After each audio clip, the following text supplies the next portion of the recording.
This video is all about rhythmic fluidity on the drum set, specifically with 16th 3-note variations. When building licks around the drums for beats, fills, or solos, we don't want there to be any barriers between what we want and how to get there. These patterns and stickings we're about to go over will help us come up with cool sounding orchestration based off of where everything is located on the drum set, and will inevitably build our speed as well. We're eventually going to cover all rhythmic variations with this same concept. But today we're going to do 16th 3-note. What is 16th 3-note, you might ask? Well, if you can read music, it's these. If you can't read music, let's quickly go over how to decipher these shapes. So all of these come from one beat of 16th notes. In between beat 1 and beat 2, regardless of the tempo, we can cut this space in half.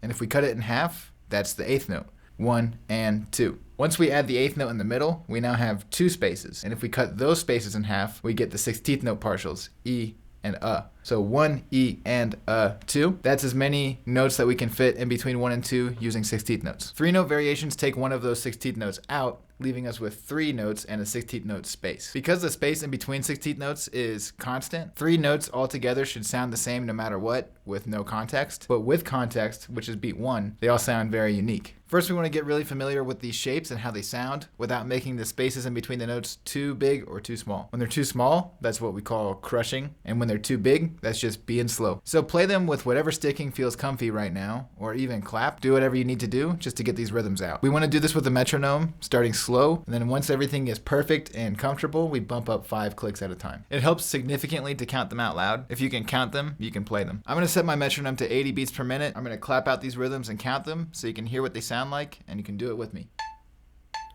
1 E and 2 E and 3 E and 4 E and 1 E, 2 E, 3 E, 4 E, 1 and 2 and 3 and 4 and E and E and E and E and When you're doing this, it's really nice to set your metronome on 16th notes if you can, so you can hear the space that you're skipping and make sure it's consistent. My future self is going to interject my past self just to point out that we're taking off one 16th note at a time from the end to the beginning. So first we take off the then we take off the and then the E, and then the 1. So we're cycling through backwards. The tricky part and how we can apply all of these to our vocabulary effectively is to master all sticking variations. So I wrote all of them down.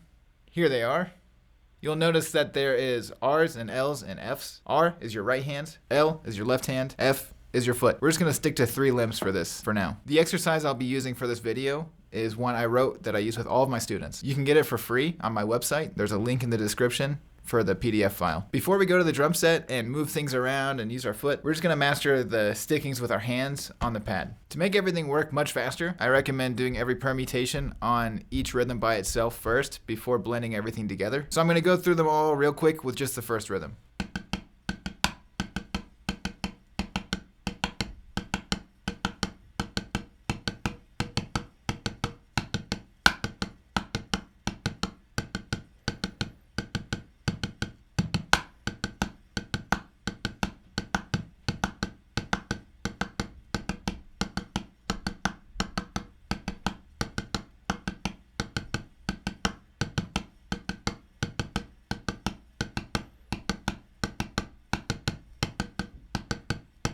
So we want to do that with every rhythm that we have here, all 4 of them. So we get used to where we're putting that space in between our sticking. It can get a little confusing. Once that's out of the way and you feel good about it, go through each exercise and stay true to one sticking at a time through the whole exercise. Each exercise is just one line. For example, I'll pick one of them. I'll do right, right, left for the whole first line.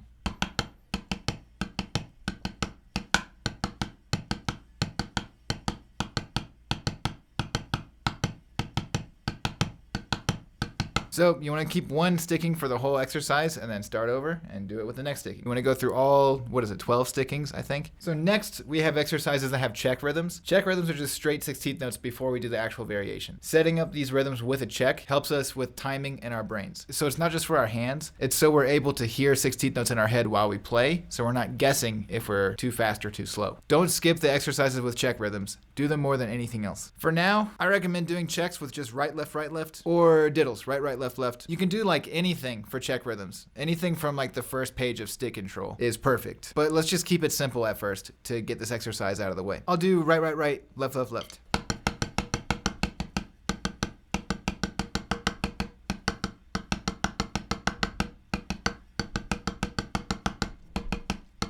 You'll notice I'm not using a metronome when doing this for you. That's because metronome plus pad plus microphone can be a little annoying for me to deal with, but use a metronome for all of these every time you do them. After the check rhythm exercises, we have a 1-beat exercise, which is kind of like a rhythmic fluency test. I'm going to go through it 2 times with the first 2 stickings to show you how we would repeat over and over again while changing our stickings. And I'm going to set my metronome to 102 beats per minute.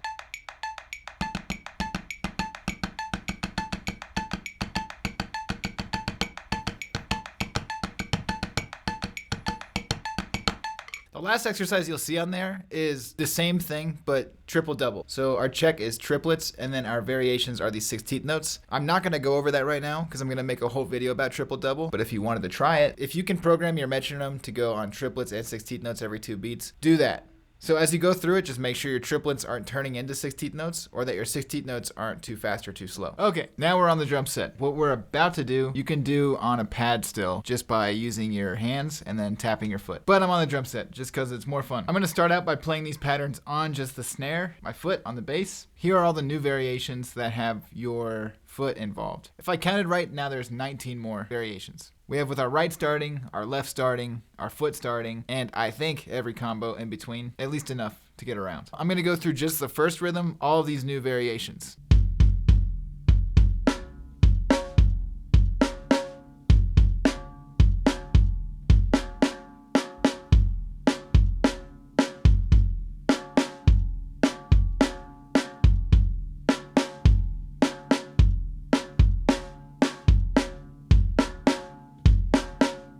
Yeah, so you want to do these with all the different rhythms, the same way we did with our hands.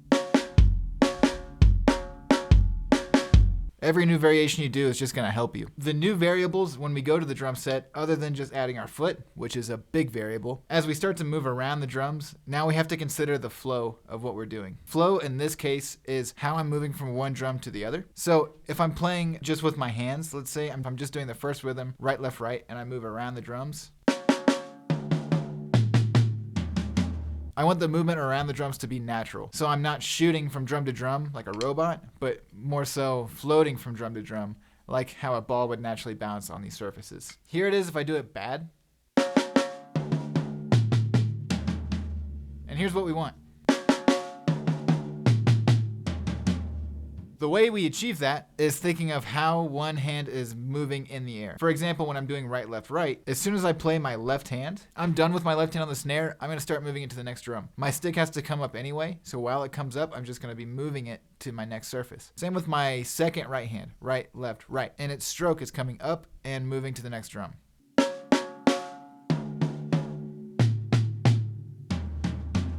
Don't overthink it, because then it's not going to happen very well. Try to make it natural. All I want you to really think about is I need to be moving. So doing all these exercises on the pad, that's one thing, but doing all of them on the set, that's way different, because now we don't want to just do it on one surface the whole time. We want to be able to move these things around. Maybe pick a few options before you start and just see what happens. I can play one drum at a time and go through the whole exercise like that. My drum set's set up kind of weird, right? I have 1 up, 2 down. A lot of drum sets either have 1 up, 1 down, or they have 2 up, 1 down. Talking about the toms. So what I'm gonna do, my snare, my first tom, and my second tom, which is actually kind of a snare, but anyway. So I'm gonna go through all these rhythms with right, right, right, and I guess I'll do left, left, left too.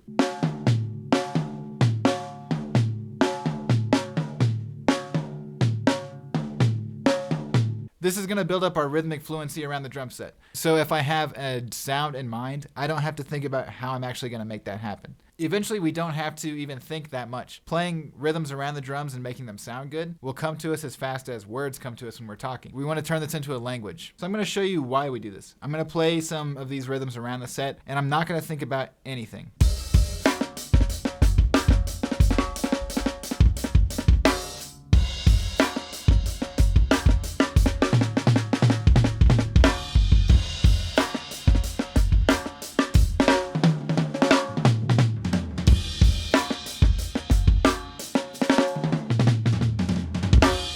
So you don't need this exercise to fully understand this concept. There's like 32 variations of these stickings. You don't have to sit there and do all of them over and over again in every way. But if you're trying to level up your creativity on the drum set, this will certainly push you forward with that. It's also essential to master the timing of 16th 3-note variations. And this exercise will definitely get you there if you're doing it the right way with the metronome and really listening to what you're doing while you're doing it.